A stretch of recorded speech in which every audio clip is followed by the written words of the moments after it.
La reprise de la SIG par l'équipe d'Alain Saint-Michel va s'articuler sur 3 axes. Le premier se joue en ce moment même, il s'agit de sauver le club de la relégation. Les 2 autres concernent l'avenir, quels seront les moyens du club et à quoi ressemblera la SIG version 2010-2011. C'est la question la plus urgente, mais aussi celle sur laquelle Alain Saint-Michel a le moins de prise. D'abord parce qu'il n'a pas encore les pleins pouvoirs, la nouvelle structure juridique n'est pas encore montée et le nouvel exercice ne commence que le 1er juillet. Sportivement, il en est réduit à un rôle de spectateur et doit veiller à ce que la mise en route de son projet ne vienne pas perturber une équipe au bord du gouffre.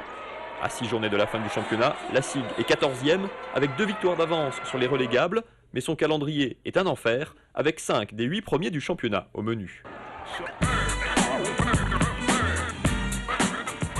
C'est plus que jamais le nerf de la guerre. Avec moins de 4 millions d'euros de budget, la SIG se situait encore cette année dans la moyenne basse des clubs de Pro A, mais la tendance à la baisse pourrait s'inverser. Les repreneurs potentiels du club avaient tous les deux annoncé une hausse conséquente pour atteindre les 7 millions d'euros dans les 5 ans. À court terme, et malgré la crise, le budget 2010-2011 devrait donc augmenter de manière substantielle, pas de quoi flamber cependant.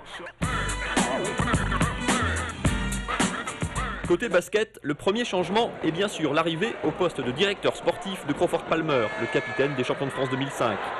La saison prochaine pourrait bien être celle du grand ménage, d'abord parce que les résultats ne poussent pas à reconduire grand monde, ensuite parce que tous les joueurs sont en fin de contrat, à l'exception d'Alain Digbeu.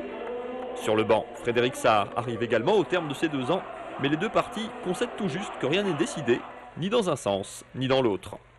Dans tous les cas, et pour toutes ces questions, il faut se reporter au premier chapitre. La SIG sera-t-elle encore en Pro A l'an prochain? C'est bien là l'essentiel.